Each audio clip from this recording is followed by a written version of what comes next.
యోగాతో బరువు తగ్గటం సులభం కేవలం 21 రోజుల్లో.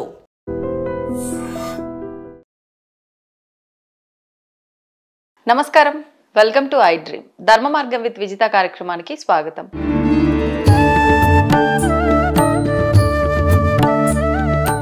నమస్తే అమ్మా. నమస్తే అమ్మా. అమ్మ, కార్తీక మాసం రాబోతోంది. కార్తీక మాసం అనగానే అందరికీ గుర్తొచ్చేది దీపారాధనకి చాలా ప్రాముఖ్యత అని చెప్పి, శివకేశవుల ఆరాధన అని చెప్పి ఖచ్చితంగా కూడా ప్రతి ఒక్కరికి తెలిసిందే. అసలు ఏంటి, ఎందుకు ఈ కార్తీక మాసం దీపారాధనకి ఇంత విశేషము, ఈ మాసం యొక్క ప్రత్యేకత, దీపారాధన గురించి వివరించండి. కార్తీక మాసంలో పున్నమి నాటికి కృతికా నక్షత్రం చంద్రుడికి దగ్గరగా ఉంటుంది కనుక ఈ నెలని కార్తీక మాసం అన్నారు. ఆ నక్షత్రం పేరు మీద మనకు వచ్చే మాసాలన్నీ కూడా అలాంటివే. అలానే మొన్న అశ్విని నక్షత్రం దగ్గరగా ఉంది కనుక అశ్విని అయింది, ఇప్పుడేమో కార్తీకం. ఓకే. చీకటి రాత్రులు వస్తున్నాయి ఇంకంతా మనకి. ఆ చీకటి రాత్రులు వస్తున్న దానికి సంకేతంగా దీపాలు పెట్టడం అనేది అలవాటైంది. పైగా పితృదేవతలు పైకి వెళ్తూ ఉంటే ఆ మార్గాన్ని అంతా వెళ్ళే వాళ్ళందరూ వెళ్ళటానికి వీలుగా ఈ నెలంతా కూడా వాళ్ళకి దీపాల దారి ఏర్పరుస్తున్నాం అనమాట. ఆ దీపాల దారే ఇది. అందుకే దీపావళి ఎక్కువ దీపాలు పెడతాం ఆ రోజు.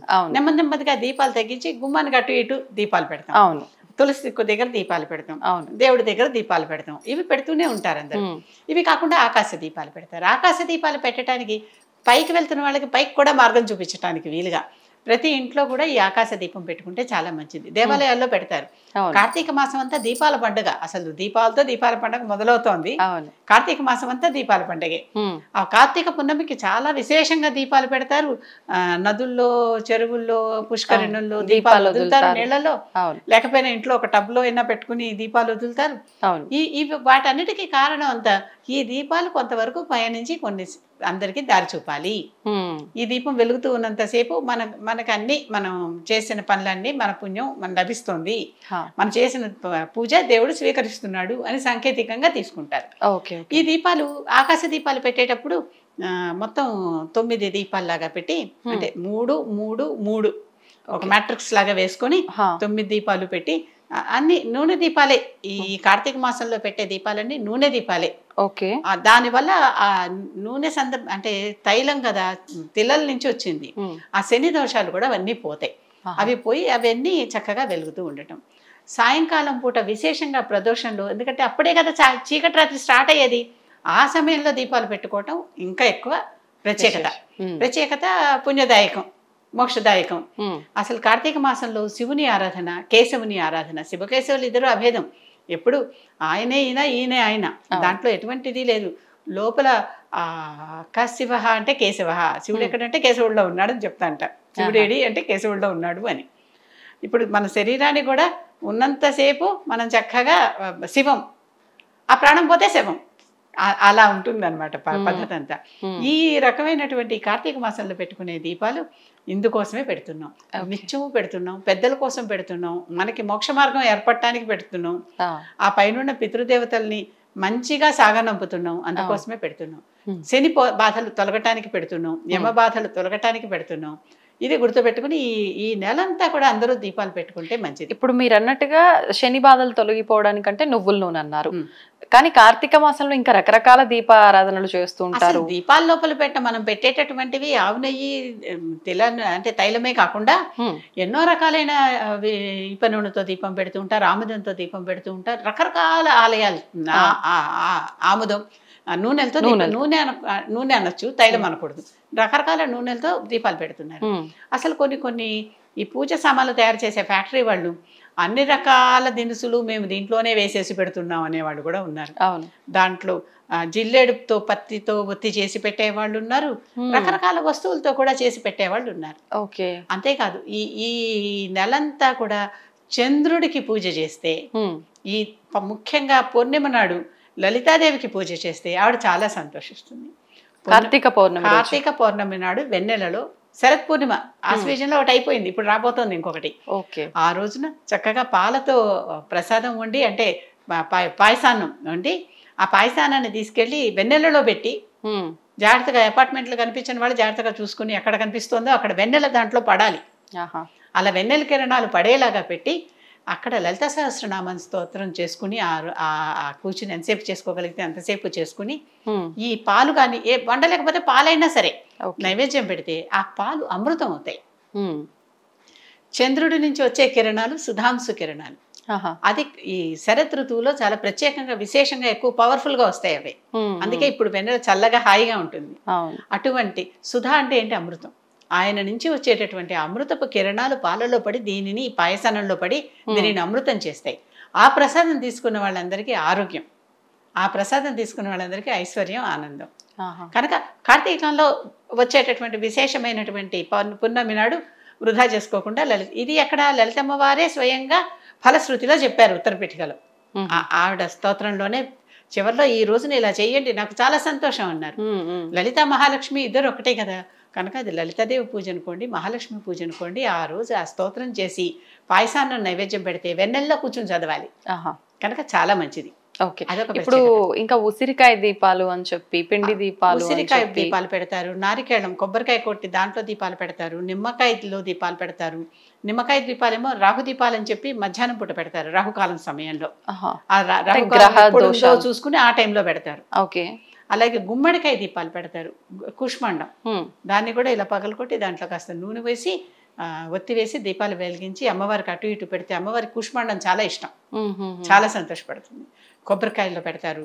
మళ్ళీ నిమ్మకాయ, ఉసిరికాయ అనేది ఏంటంటే ఇప్పుడు ఈ ఉసిరి చెట్టులో విష్ణుమూర్తి ఉంటాడు ఈ నెలలో, కనుక ఆ ఉసిరి చెట్టును తీసుకొచ్చి తులసి పక్కన పెట్టి కళ్యాణం చేస్తాం. అవును, తులసి దామోదర కళ్యాణం అంటాం. అందుకనే దామోదర మాసం అంటారు ఈ మాసాన్ని కూడా. అవును, కార్తీక మాసంతో పాటు దీనికి ఉన్న మరొక పేరు దామోదర మాసం. ఈ దామోదర మాసం అనే పేరు కూడా ఉన్నది దీనికి.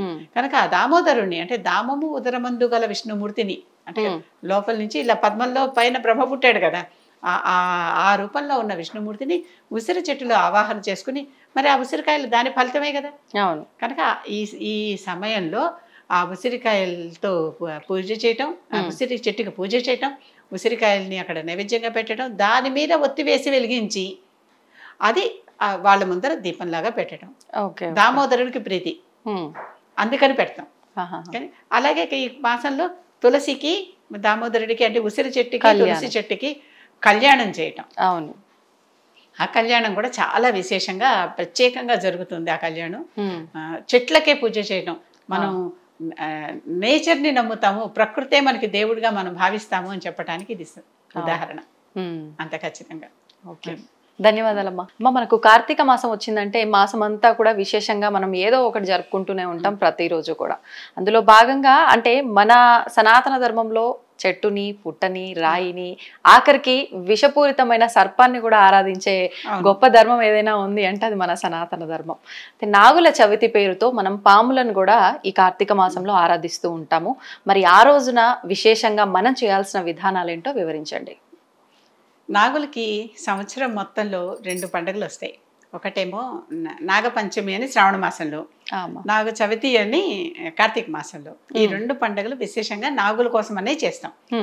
నాగులు మనకి ఆరోగ్యదాతలే కాకుండా చెవికి సంబంధమైన వ్యాధులు ఉంటే నాగుపాము పూజ చేస్తే ఆ చెవికి సంబంధమైన వ్యాధులు పోతాయి.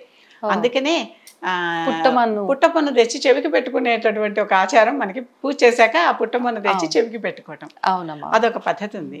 అంతేకాదు నాగులు సంతానకారకులు. సుబ్రహ్మణ్యేశ్వరుడు కదా దేవత అక్కడ, కనుక ఈ సుబ్రహ్మణ్యేశ్వరుడికి పూజ చేస్తే కుజదోషాలు పోయి సంతానం లేని వారికి సంతానం కలుగుతుంది, ఆరోగ్యం లేని వారికి ఆరోగ్యం వస్తుంది, చెవికి సంబంధమైన బాధలు ఉన్న వారికి అవి పోతాయి. ఇవన్నీ ఇందాక తిరునల్లారని మనకి కుంభకోణం దగ్గర పాండిచేరిలో ఉంది ప్రస్తుతం అని చెప్పుకున్నాం.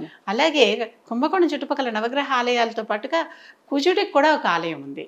అది ప్రత్యేకంగా అక్కడ నాడీ గ్రంథాలు అవన్నీ కూడా చదువుతారు. వైదీశ్వరన్ కోవిల్ అంటారు దాన్ని, ఆ ఏరియాని, ఆ ఊరిని. ఆ వైదీశ్వరన్ కోవిల్లోనే కుజుడు కూడా ఉన్నాడు. చెప్పాక అప్పుడు శివుడే ఉంటాడు, పక్కన ఒక గ్రహం ఏదో ఒకటి ఉంటుంది, ఆ గ్రహ ప్రత్యేకత. కనుక ఇలాంటి చోట వెళ్ళి ఈ ప్రత్యేకమైనటువంటి పూజలు చేస్తే ఆ దోషాలు పోతాయి అనేది ఒక భావన నాగుల చవితికి. పుట్టలో పాలు పోయటం, పుట్టలో పాలు పోయమన్నారని చెప్పి బిందెలు భక్తి ఎక్కువైపోతే అలా చేస్తే అవి ఊపిరాడలు చనిపోతాయి లోపల. కనుక అలా కాదు, ఏది చేసినా కూడా కొంచెమే చేయమంటే ఒకప్పుడు కొద్దిమందే ఉండేవాళ్ళు, వాళ్లే చేసేవాళ్ళు. ఇప్పుడు భక్తి పెరిగిపోయింది, భయము పెరిగి భక్తి పెరిగింది, పెరిగి ఆలయాలకి అంటే అదే పనిగా వెళ్ళడం, పూర్తిగా దాడి వెళ్ళి ఏదో భక్తి కోసం మనం పూజ అంటే చేసుకుంటే ఏం చేసినా ఎట్టాకి ఆ రోజు ఇంకా. ఏది చేసినా ఒకళ్ళకి తగ్గిందంటే మనకి తగ్గిపోతుందని భావించడం, అవును. దానివల్ల విపరీతంగా ఎక్కువైపోవటం. అలా కాకుండా చక్కగా శాంతంగా ఎక్కడుందో కూర్చుని అక్కడ కాస్త దానికి చిమ్మిలు పెట్టి, చిమ్మిలు ఎప్పుడు మంచి బ్లడ్ పడుతుంది అది తింటే. దీని సంతానం దోషం కోసం చేసేటటువంటి వాళ్ళకి చిమ్మిలి చలిమిడి మంచి మందు. చలిమిడి తింటే గర్భం గట్టిపడుతుంది, చిమ్మిలి తింటే రక్త స్రావ దోషాలు. చిమ్మిలి అంటే నువ్వులు బెల్లము కలిపి దంచి చేసి ఒక పదార్థం పేస్ట్ లాగా వస్తుంది కదా, దాంతో ఉండ చేసి ఆ ఉండని దేవుడికి నైవేద్యం పెట్టడం. అది స్త్రీలకి ముఖ్యంగా విశేషంగా చలిమిడి ఉండలు, చిమ్మిలి ఉండలు చాలా మంది అన్నమాట. కనుక ఆ సంతాన దోషం ఉన్న వాళ్ళు ఆ రోజుల్లో అవి చేసుకుంటారు, చేసి నైవేద్యం కూడా పెడతారు. అదే పుట్టకి నైవేద్యం పెట్టాక పుట్టకే మన పాము కనిపిస్తే అందరూ పారిపోతారు, చుట్టుపక్కల కూడా ఉండరు. ఆ పుట్టకే నైవేద్యం పెట్టి దాన్ని తీసుకుని వచ్చి, ఈ రోజున కూడా సరిగా మనం గమనిస్తే కొన్ని విశేషమైన పుట్టలు ఉంటాయి. ఆ విశేషమైన పుట్టలు సికింద్రాబాద్లో లాలాపేట అని ఒక ప్లేస్ ఉంది, అక్కడ గడి హై స్కూల్ అంటారు. ఆ గడి హై స్కూల్లో పూర్తిగా ఈ హాల్ అంతా పుట్ట ఉంటుంది. అసలు దాన్ని చూడంగానే ఖచ్చితంగా దీంట్లో కొన్ని వందల వేల నాగులు ఉంటాయని తెలిసిపోయేలాగా. ఎప్పటి నుంచి ఉందమ్మా ఇది సుమారు? స్కూల్ అది చిన్నపిల్లల స్కూల్. సికింద్రాబాద్ లో లాలపేట అంటారు, ఆ ప్లేస్ తెలుసు కదా, బ్రిడ్జ్ దిగి కిందకి వెళ్ళగానే గడి హై స్కూల్ అని. ఆ గడి ఒకప్పుడు అది నిజాం రాజులు ఉన్నప్పుడు వాళ్ళకి అది స్విమ్మింగ్ పూల్. ఆ స్విమ్మింగ్ పూల్ ని నింపేసి మధ్యలో ఇప్పుడు స్కూల్ ప్లే గ్రౌండ్ చేశారు. చుట్టుపక్కల అన్ని గదులు ఉంటాయి కదా వీళ్ళకి, చేంజింగ్ రూమ్స్. ఆ చేంజింగ్ రూమ్స్ అన్ని క్లాసెస్ అయిపోయినాయి. చాలా చక్కగా స్కూల్ నడుస్తుంది, చాలా పెద్ద. అంటే అప్పటి నుంచి ఉందా ఈ పుట్ట? అప్పటి నుంచి ఉంది, అప్పటి నుంచి ఉంది. ఇక్కడ అంటే ఆరాధనలు చేస్తూ ఉంటారా? అక్కడ ఈ నాగుల చవితి టైంలోను నాగపంచమి టైంలోనే వెళ్తే అక్కడ పుట్ట నిండా పసుపు కుంకాలు తలుపులు వేసేస్తారు వీళ్ళు. అదే అవి వీళ్ళు వాళ్ళ మాకు సంక్షోభత నడుచుకుంటున్నారు బాగా. ఇద్దరు చక్కగా మా జోలికి మీరు రావద్దు, మా జోలికి మీ జోలికి మేము రావన్న ధోరణిలో ఆ స్కూల్ నడుస్తుంది. Mutual understanding. చాలా అంటే కొన్ని ఎంత ప్రత్యేకంగా ఉంటాయి అని చెప్తున్నాను నేను, ప్రత్యేక ప్రాంతాలు. ఆ నాగుల చవితికి వచ్చే చుట్టుపక్కల ఇళ్ల వాళ్ళందరూ అక్కడ పూజ చేస్తారు. ఆ రోజు మాత్రం తలుపులు తాళాలు వేసేసి ఉంటాయి. అసలు స్కూల్ గడి హై స్కూల్ ఉన్నాం కదా, ఆ గడి ద్వారాలే ఈజీగా 3 అంతస్తులు ఎత్తు తలుపులు ఉంటాయి. మనకి గోల్కొండలో కోటలో తలుపులు ఎలా ఉంటాయి అలాంటి తలుపులు. వాళ్ళ జనాన వాళ్ళు స్నానం చేస్తుంటే ఎవరు రావటానికి వీల్లేదు కదా, ఇక్కడి నుంచి బురుజులు అందరూ భటులు ఉండటానికి ప్లేస్ అవన్నీ ఉండి వాళ్ళ లోపలికి వెళ్తారనమాట. అలాంటి ప్రాంతం. అక్కడ పుట్టింది, పెద్ద పుట్టింది. అసలు ఆ పుట్టను చూస్తేనే ఒక భయవేసేంత పెద్ద పుట్ట. అంటే అంత విరాట్గా ఎక్కడ చూడం. కుక్కే సుబ్రహ్మణ్య ఆలయంలో కూడా ఒక గదంతా ఉంది కానీ ఇలా ఉండదు, అది చక్కగా శాంతంగా హాయిగా ఉంటుంది. ఎక్కడ ఈ పూజలు చేసినా ఆ పుట్ట పన్ను తెచ్చుకుని చెవికి పెట్టుకోవటం, ఆ పుట్ట పన్ను బొట్టుగా పెట్టుకోవటం ఒక పద్ధతిగా అలవాటుగా అందరికి వస్తుంది. నాగుల చవితి నాడు చేయాల్సిన పూజ అది. సర్పానికే పూజ. సర్పం అంటే సర్పానికి ఇంటికి పుట్ట. కానీ ఇప్పుడు మనకు పుట్టలు చాలా తక్కువగా కనిపిస్తున్నాయి ఆలయాల్లో కానివ్వండి, ఎక్కడైనా. ఎక్కువగా మన జంటనాగ ప్రతిమలకి విశేషంగా ఆరాధిస్తున్నాము. మరి చేస్తున్నారు, ఉంటుందంటారా ఫలితం? మా ఇంటి పేరు భట్టిప్రోలు.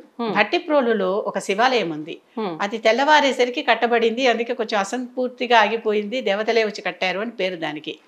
ఆ దేవుడికి విఠలేశ్వర స్వామి అంటే విఠలుడు అంటేనేమో విష్ణువు, ఈశ్వరుడు అంటేనేమో శివుడు, శివలింగమే ఉంది. దానికి విఠలేశ్వర స్వామి ఆలయం అని పేరు.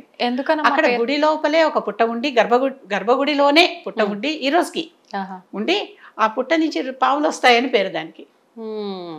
ఇప్పుడు ఏం చేస్తున్నారు, ఒక చివరిలో ఒక సెక్టర్, గోడ మధ్యలో ఒక సెక్టర్ లాగా కట్టేసి పాము అక్కడే ఉంటుంది అన్నట్లుగా. మనం ఇటు నుంచి ఎదుర్కొంటే చూస్తే ఈ పక్కన ఉంటుంది అనమాట. అక్కడ దాకా ఎవరు వెళ్ళరు కదా లోపలికి, పూజారి మాత్రం వెళ్తారు, వాళ్ళు చూసామని చెప్తున్నారు. అక్కడ బయట పెద్ద నాగస్తంభం కూడా ఉంది ఆ ఆలయంలో విశేషంగా. ఆ నాగస్తంభం ఉంది, ఆ నాగస్తంభం దగ్గర పూజ చేసుకుని లోపల వచ్చి శివుడికి పూజ చేసి చేస్తే ఈ రకమైన దోషాలన్నీ పోతాయని పేరు. చిన్న ఊళ్ళో అంత ప్రత్యేకమైన ఆలయం ఉండటం, గర్భగుడిలోనే పుట్ట కూడా ఉండటం, ఇలాంటివి ఉన్నాయి. ఇప్పుడు చాలా వరకు పాలు పోయడము, ఈ పసుపు కుంకుమలు వేయటం, ఇదంతా వరకు ఓకే. మీరు చెప్పిన ఈ నైవేద్యాలు ఏకంగా అంటే ఆలయంలో ఉన్న పుట్ట దగ్గరికి అయినా సరే గుడ్లు కూడా లోపలికి తీసుకెళ్లి పుట్ట పైన గుడ్లు పెట్టడం, ఇదంతా కూడా చూస్తున్నాం. ఇది కరెక్టే? అవి తింటాయో లేదో తెలియకుండా కూడా చేసేవాళ్ళకి ఏదైనా సరే ఒకటి చెప్తే, ఒకటి వేయమంటే 10 వేస్తే ఇంకా పుణ్యం కదా అని 10 వేయటం. అతి సర్వత్ర వర్జయేత్, ఎప్పుడు కూడా అతిగా ఏది పోయినా కూడా అది చాలా పాపాలే దోషాలే వస్తాయి. ఖచ్చితంగా జాగ్రత్తగా ఉండాల్సిందే, వాళ్ళని నివారించాల్సిందే. ఆలయ ధర్మకర్తలు, ఆలయ పూజారులు ఇలాంటివి చూసుకోకుండా వాళ్ళని వదిలేస్తే ఎప్పటికైనా అది సంస్కృతికే ప్రమాదం. ఖచ్చితంగా చూసుకోవాలి. కఠినంగా ఉండే చోట కఠినంగానే ఉండాలి. అవును. క్రోధాంకారాంకుశోజ్వల అమ్మవారికి ఒక నామం. క్రోధం వస్తే ఆవిడ ఉజ్వలమైనటువంటి అంకుశంతో వచ్చి మీద పడి జాగ్రత్త అంటుందిట. తల్లి కూడా కోపించచ్చు, హెచ్చరించే రోజు కూడా వస్తుంది జాగ్రత్తగా ఉండకపోతే. ఓకే ఓకే, సంతోషం అమ్మా, చాలా చక్కగా వివరించారు. ధన్యవాదాలు. నమస్తే. తవ్వండి, తవ్వుతూనే శివలింగం సరే దాన్ని అట్లా కప్పేసేయండి, చూపించదండి. మూర్తి పూజ కాదు, సాక్షాత్ బ్రజేంద్ర నందన భగవాన్ ఉన్నారు మూర్తిలో. ఏమీ ఆశించకుండా ఆరాధించే వాళ్ళు కూడా ఉన్నారా ప్రభుజీ? నిజమైన భక్తి అంటే మనకు తెలియదు కాబట్టి